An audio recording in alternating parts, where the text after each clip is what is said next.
Well, I'm Brian Holder. I'm the new Sustainability Officer for University Campus Suffolk. And so I'm here to try and get the general sustainable scene in Suffolk and to contribute to it. Because it is quite a complicated network of things going on.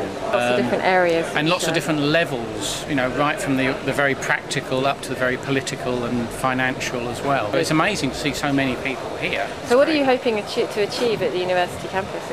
Well, this is in Ipswich. The university campus will be one of the biggest employers in Ipswich. It's a big organisation in itself, so our own operations are important. We're building a new building down on the dockside, which has a number of sustainable features. So such as? It has a special air handling system that pumps the air through the concrete of the building. Okay. So that it keeps the building warm or cool. An air cooling system. Yeah, and also we'll be looking at the curriculum that we teach students, because if we're looking at such a different future, to what extent should we be preparing students for this? That's a really important fact which nobody else has spoken about at this conference. No, that's true in some ways, that's true. The eco schools things really tackles children whilst they're at school, but then there's an enormous gap between, you know, and then you leave it to a company. Later on. It is a dilemma because, I mean, students go to university to study very specific subjects, and so you know, if you say we're training midwives, you could say, well, okay, how do we build that in? What are the relevant factors? So it needs quite a lot of thinking about, but it can't be ignored, that's for sure. And have you enjoyed the conference?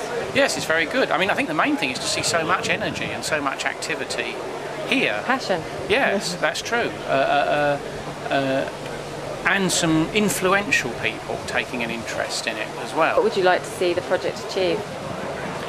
I think just generally making people more aware and clearing the pathway for the right decisions, because the truth is we are still only scratching the surface, but at least we've started, and it may take a few more frightening facts to emerge before people change their mind further, or the politicians are waiting to be empowered. Once the public opinion changes, the politicians can follow it very happily, and I think they want to. But you foresee some difficult decisions ahead?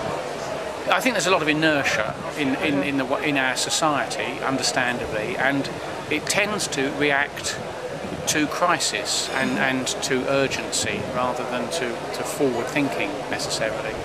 And I'm quite optimistic because I think we're extremely adaptable and resilient when the chips are down, but the question is how many have got to fall on you before you do it. Absolutely. Thanks very much.